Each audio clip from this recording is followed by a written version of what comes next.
کوئی سلیقہ ہے آرزو کا، نہ بندگی میری بندگی ہے، یہ سب تمہارا کرم ہے آقا، یہ سب تمہارا کرم ہے آقا، کہ بات اب تک بنی ہوئی ہے، یہ سب تمہارا کرم ہے آقا۔ عطا کیا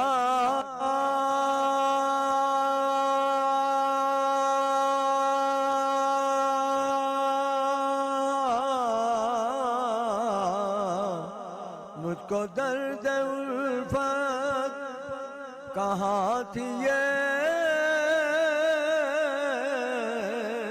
پرخطا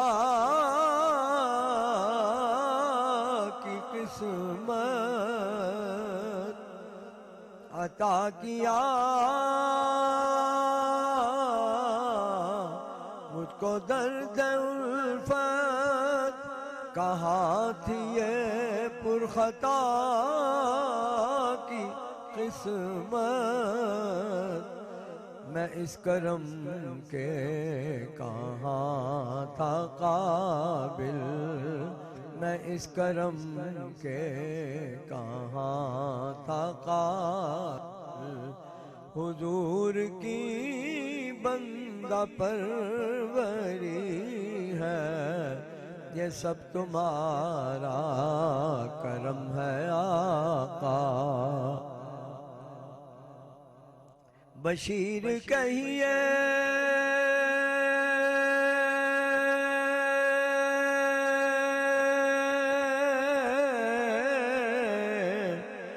نذیر کہیے، انہیں سراج منیر کہیے، بشیر کہیے نذیر کہیے، انہیں سراج منیر کہیے، جو سر بسر ہے کلام نبی، میرے آقا زندگی ہے، جو سر بسر ہے کلام ربی، وہ میرے آقا کی زندگی ہے، یہ سب تمہارا کرم ہے آقا، کہ بات اب تک بنی ہوئی ہے، یہ سب تمہارا کرم ہے آقا۔ سبحان اللہ، یہ سب تمہارا کرم ہے آقا، کہ بات اب تک بنی ہوئی ہے۔ ڈاکٹر شہباز صاحب، ہم جب بات کرتے ہیں اللہ کی اطاعت کی، تو اللہ کی اطاعت تو تبھی ہو سکتی ہے کہ رسول کی اطاعت ہو۔ یہ تو قرآن مجید نے واضح طور پر کہا ہے نا، وَمَن يُطِعِ الرَّسُولَ فَقَدْ أَطَاعَ اللَّهَ، سبحان اللہ، جو شخص رسول کی اطاعت کرے اس نے در حقیقت اللہ کی اطاعت کی، سبحان اللہ، اس لیے کہ رسول اللہ تعالیٰ کا نمائندہ ہے، وَمَا يَنطِقُ عَنِ الْهَوَىٰ إِنْ هُوَ إِلَّا وَحْيٌ يُوحَىٰ، کہ وہ اپنی خواہش نفس سے بات نہیں کرتے ہیں، جو بھی وہ بات کرتے ہیں وہ اللہ کی طرف سے وحی ہوتی ہے جو ان کی طرف کی جاتی ہے۔ بلکہ اللہ کے ساتھ جو محبت کا دعویٰ تھا اس کے بارے میں بھی اللہ تعالیٰ نے یہی فرمایا کہ قُلْ إِن كُنتُمْ تُحِبُّونَ اللَّهَ فَاتَّبِعُونِي يُحْبِبْكُمُ اللَّهُ، کہہ دیجئے کہ اگر تم اللہ سے محبت کرتے ہو تو میری اتباع کرو، یحببکم اللہ، اور اس کا نتیجہ یہ ہوگا کہ اللہ تم سے محبت کرے گا، وَيَغْفِرْ لَكُمْ ذُنُوبَكُمْ، اور تمہارے گناہوں کو بھی معاف فرما دے گا، وَاللَّهُ غَفُورٌ رَحِيمٌ، اور اللہ بہت بخشنے والا، بہت رحم کرنے والا ہے۔ قرآن مجید نے یہ بھی کہا ہے کہ ما آتاکم الرسول فخذوہ وما نہاکم عنہ فانتہوا، جو اللہ کا رسول تمہیں دے اس کو لے لو، جس سے منع کرے اس سے منع ہو جاؤ۔ قرآن مجید نے یہ بھی کہا کہ فلا وربک لا یؤمنون حتی یحکموک فیما شجر بینہم ثم لا یجدوا فی انفسہم حرجا مما قضیت ویسلموا تسلیما، مجھے آپ کے رب کی قسم وہ اس وقت تک مومن نہیں ہو سکتے. یہ بہت پیارا انداز ہے قسم اٹھانے کا. اللہ تعالیٰ فرماتے ہیں اے نبی مجھے آپ کے رب کی قسم, اور وہ خود آپ ہے, مجھے آپ کے رب کی قسم وہ اس وقت تک مومن نہیں ہو سکتے ہیں جب تک کہ اپنے جھگڑوں میں آپ کو سالس نہ مان لیں اور آپ کے فیصلوں کو دل و جان سے تسلیم نہ کر لیں. اور ایک اور بات کہی کہ اپنے دل میں بھی تنگی محسوس نہ کریں. ایک یہ کہ مان لیا لیکن دل میں آ رہا ہے یار کیسا فیصلہ ہے, کیسی بات ہے, یہ تنگی بھی محسوس اور نہ جھگڑوں میں سالس سے مراد یہ ہے کہ زندگی کے تمام فیصلے جو ہیں وہ تم نے اس اطاعت کے مطابق کرنا. ہاں جی, ظاہری طور پر ہے کہ جھگڑا کلیش کا ہی ہو گیا, اختلاف ہو گیا. فَإِن تَنَازَعْتُمْ فِي شَيْءٍ فَرُدُّوهُ إِلَى اللَّهِ وَالرَّسُولِ, اگر تمہارے درمیان اختلاف ہو جائے تو اس کو اللہ اور اس کے رسول کی طرف لے کے آؤ. دوسرے مقام پر فرمایا فَحُكْمُهُ إِلَى اللَّهِ, اس کا فیصلہ اللہ کی طرف ہے, یعنی وحی کی طرف ہے.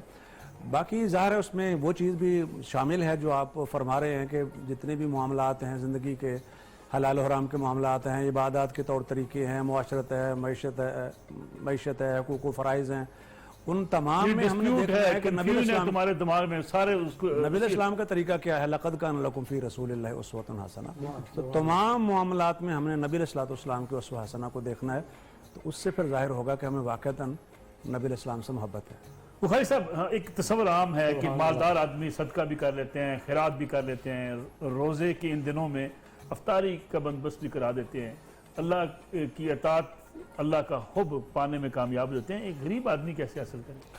بلا شبہ نبی کریم علیہ الصلوۃ والسلام کا جو دین ہے یہ تو دین فطرت بھی ہے اور دین انسانیت ہے. تمام انسانوں کے لیے اس میں امیر ہیں, غریب ہیں, عربی, اجمی ہیں, اس میں تو کوئی فرق نہیں رکھا گیا.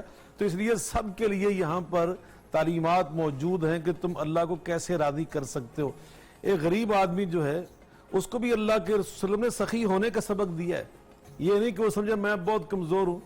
میں نے کل بھی یہ حدیث پاک پیش کی تھی, نبی صلی اللہ علیہ وسلم فرمایا کہ افطاری کروایا کرو. تو صحابہ نے عرض کیا جو غریب تھے, لیسا کلنا نجد ما یفطر بالصائم, آقا ہم میں سارے امیر لوگ نہیں ہیں, غریب بھی ہیں, مزدور بھی ہیں, ان بیچاروں کے پاس تو بالکل معمولی پیسے ہوتے ہیں, وہ افطاری کیسے کروائیں؟ آقا علیہ الصلوۃ والسلام فرماتے ہیں یؤتی اللہ ھذا الثواب, اللہ یہ اجر و ثواب انہیں بھی عطا کر دیتا ہے کہ جو ایک کھجور پر من فطر الصائم علی تمرۃ, کھجور کے ایک دانہ دے کر وہ افطاری. فرمایا اگر یہ بھی نہ ہو, علی شربۃ من ماء, پانی کے گھونٹ پلا کر, لسی کا ایک گھونٹ, دودھ کا ایک گھونٹ پیش کر کے افطاری کروا دیتا, اللہ اس کو بھی. قرآن پاک سورہ طلاق میں اللہ فرماتے ہیں من قدر علی رزقہ فلینفق مما آتاہ اللہ, جس کا رزق تنگ ہونا اس کے لیے بھی کیا سبق ہے کہ فلینفق مما آتاہ اللہ, جتنا اللہ نے کم دیا نا اس میں سے کرے.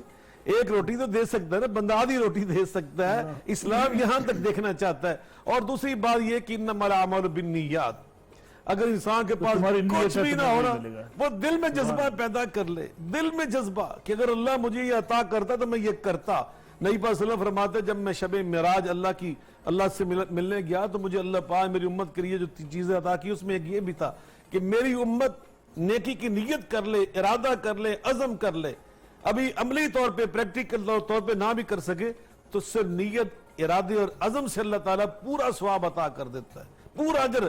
لیکن اس کے مقابلے میں اگر برائی کا ارادہ کرتا رہے, عمل نہ کرے, کر نہیں لے گا تو اللہ تعالیٰ اس کو معاف کر دیتا ہے. تو یقیناً ہماری اس امت کے لیے تو بڑی آسانیاں ہی آسانی ہیں. نبی پاک صلی اللہ علیہ وسلم کی امت کے جو امتیازات ہیں دوسری امتوں کے مقابلے میں ملک صاحب, اس میں ایک یہ بھی ہے عمل قلیلاً واجر کثیراً, یہ عمل تھوڑا بھی کر لینا اجر بہت زیادہ 5 نمبر جیسے اضافی نمبر ان کو مل جاتے ہیں. ان کے عمل چھوٹے چھوٹے ہوتے ہیں, اللہ تعالیٰ نے بڑے گھر کا طواف کیا اس کو اتنا کچھ مل گیا. دیکھیں ابھی رمضان کی بات ہم کر رہے ہیں, تو رمضان میں کیا ہو رہا ہے, من تقرب فی بخصلۃ من الخیر کان کمن ادى فریضۃ فیما سوا ومن ادى فی فریضۃ کان کمن ادى 70 فریضۃ فیما سوا.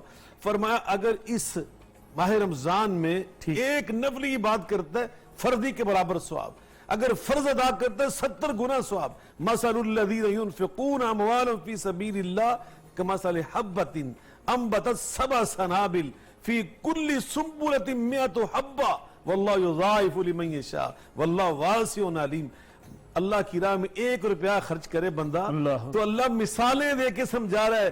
ایک دانہ دیتا ہے کسان زمیندار مجھے بیج کے طور پر, میں 100 دانہ بنا کے لوٹاتا ہوں, اور جب میں ہر ایک کو، چاہے وہ زمیندار کسان مسلمان ہو غیر مسلم ہو، اللہ کا فرما بردار ہو نافرمان ہو، سب کے ساتھ اے کریم کہ تو خزانہ غیب، حضرت شیخ سعدی فرماتے ہیں اے کریم کہ تو خزانہ غیب، ربر و ترسا وظیفہ داری، دوست راہ کجا کنی محروم کہ تو بات دشمناں نظر داری۔ میرا رب رب کریم ہے کہ آگ کی پوجا کرنے والے اللہ کو چھوڑ کے ان کو روزی دے رہا ہے۔ کہا جو دشمنوں کے ساتھ اتنی محبت کرتا ہے وہ دوستوں کے ساتھ کیا کرتا ہوگا؟ تو فرمایا اگر ایک دانہ مجھے زمیندار دیتا ہے، میرا منکر، میرا باغی، ملت بے دین، تو میں اس کو 100 دانہ بنا کے لٹاتا ہوں۔ تو مومن بن کر جب میری راہ میں 1 روپیہ خرچ کرو گے تو پھر دیکھنا میں تمہیں 100 روپیہ کیسے بنا کے لٹاتا ہوں۔ بخاری صاحب پھر ایک اور کمرشل بریک کی طرف ہمیں پکارا جا رہا ہے، ایک اور کمرشل بریک لیتے ہیں، واپس آتے ہیں۔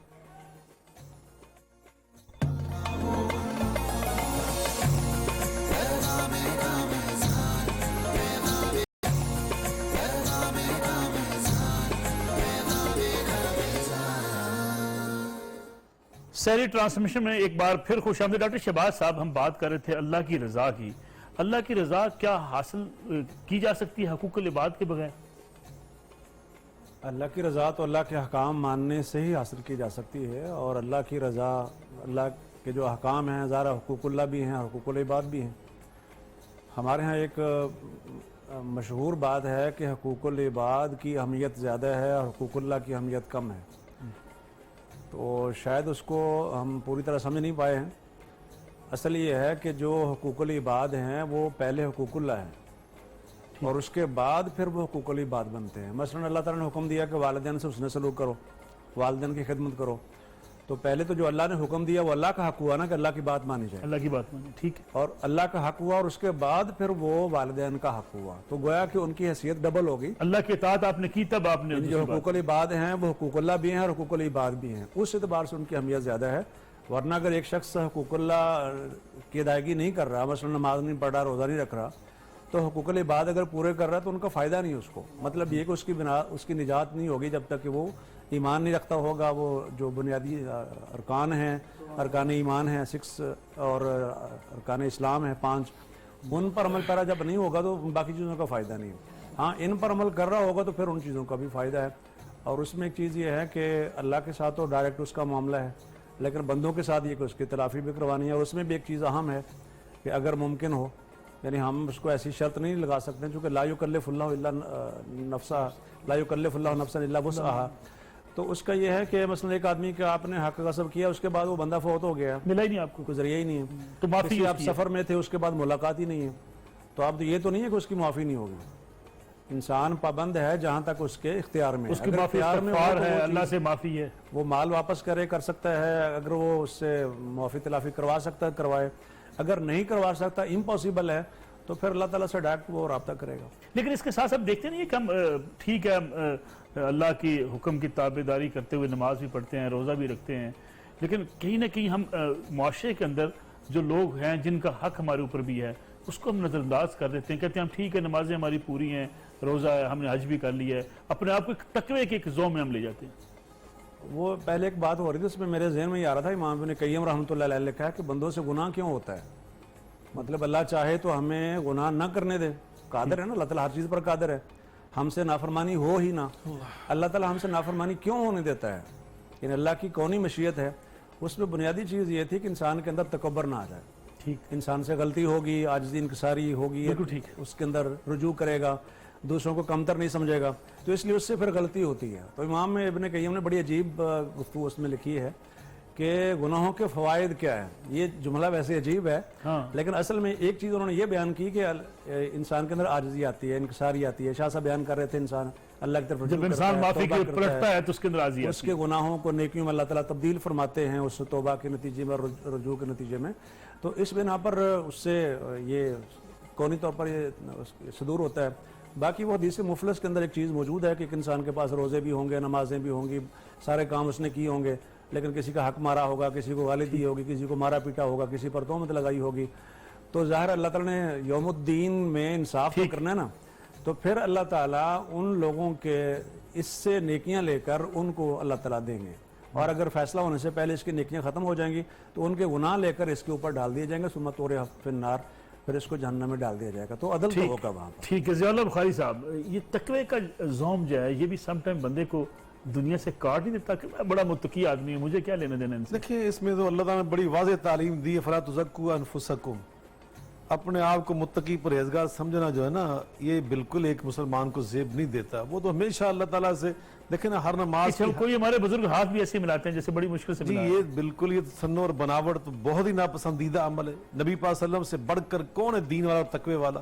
اور آپ کی حالت پتہ کیا تھی؟ اللہ اکبر، آپ کی حالت مبارکہ یہ تھی کانا یسلم علی الصبیان، آپ تو ننھے منھے بچوں کے پاس تشریف لے جاتے تھے اور ان کے ساتھ مصافحہ کیا کرتے تھے. ان کو پوچھا کر کیا حال ہے تمہارا؟ نبی پاک صلی اللہ علیہ وسلم کے صحابی تھے، ننھے منھے، ان کا نام تھا عمیر. عمیر نے ایک طوطا پالا ہوا تھا، وہ فوت ہو گیا، مر گیا طوطا اس کا. صحابہ نے آ کر کیا، وہ تو بیچارہ رو رہا عمیر. نبی پاک صلی اللہ علیہ وسلم پہ میں قربان جاؤں، آپ اس کے گھر تشریف لے گئے ملک اللہ صاحب اکبر. اور جا کے فرمایا یا عمیر ما فعل بک النغیر، اور میرے عمیر تیرے نغیر، نغیر طوطے کو کہتے ہیں عربی میں، تیرے طوطے نے یار تجھے غمزدہ کر دیا. آپ اس کی تعزیت کر رہے. نبی پاک صلی اللہ علیہ وسلم تو اس قدر متواضع. تو یقیناً آپ ابھی جو فرما رہے تھے نا، پھر فتح مکہ، جی ہاں اتنا بڑا جی دن، یقیناً، اور نبی کریم صلی اللہ علیہ وسلم کا چہرہ مبارک اور جی ہاں گردن جی ہاں جھکی ہوئی. جو لوگ اپنے آپ کو متقی اور پرہیزگار سمجھتے ہیں اس طرح کے، دیکھیے حقوق العباد کی آپ بات کر رہے تھے اور اللہ کی مخلوق کے ساتھ معاملات درست رکھنے کی بات کر رہے تھے. حدیث پاک میں ایک بڑا عجیب واقعہ آتا ہے. صحابہ نے عرض کیا مادت فلانۃ کانت تقوم باللیل وتصوم بالنہار ولکنھا کانت توزی جیرانا قال رسول اللہ خیر فیہا ہی فی النار. صحابہ نے کہا جی فلاں عورت جو فوت ہو گئی ہے اور اس کی حالت یہ تھی کہ وہ تہجد گزار تھی، بہت ہی نیک پارسا، نفلی روزے کثرت سے رکھا کرتی تھی، بس ایک اس کے اندر خامی تھی کہ پڑوسیوں کو تنگ کیا کرتی تھی. میرے آقا علیہ السلام نے فرمایا لا خیر فیہا، اس کی کوئی نماز قبول نہیں، کوئی تہجد قبول نہیں، کوئی روزہ قبول نہیں ہے، یہ فی النار، وہ سیدھی جہنم کو چلی گئی. تو یقیناً اللہ کی یہ تقویٰ جو یہ نمازیں یہ تو ہمیں اللہ کی مخلوق سے پیار سکھاتی ہیں، یہ تو اللہ کی مخلوق سے محبت سکھاتی ہیں. یہ روزے ہمیں کیا سکھانے ہیں؟ ہمیں بھوکھا پیاسا اللہ کیوں؟ اللہ کے خزانوں میں کمی تھی وہ پوری کرنا چاہ رہے نہیں، ہمیں شہر المواسات ہمدردی سکھانے کے لیے، دوسروں کی خیر خواہی، ارحموا من فی الارض یرحمکم اللہ یرحمکم من فی السماء. تم اللہ کی زمین پہ جو بسنے والے کرو مہربانی تم اہل زمین پر، خدا مہربان ہوگا عرش بر. بخاری صاحب بہت بہت شکریہ. ڈاکٹر شہباز صاحب آج کے دن کے لیے آپ کا شکریہ. مرغوب حمدانی صاحب ہمارے ساتھ موجود تھے. ناظرین سحری ٹرانسمیشن آج کی یہاں ختم ہوگی. آپ افطار ٹرانسمیشن دیکھ پائیں گے نیوز پر. کل آپ کی خدمت میں ہم دوبارہ حاضر ہوں گے، لیکن چلنے جانے سے پہلے پھر آپ کی خدمت میں نعت رسول مقبول صلی اللہ علیہ وسلم پیش کریں گے جناب عبدالشکور شیرازی صاحب. مدینے کو جائیں یہ جی چاہتا ہے، مدینے کو جائیں، مدینے کو جائیں جی چاہتا ہے، مقدر بنائیں یہ جی چاہتا ہے، مقدر بنائیں یہ جی چاہتا ہے، مدینے کو جائیں، مدینے کے آقا دو عالم کے مولا، مدینے کے آقا دو عالم کے مولا، تیرے پاس آئیں یہ جی چاہتا ہے، تیرے پاس آئیں یہ جی چاہتا ہے، مدینے کو جائیں، جہاں دونوں عالم ہے محو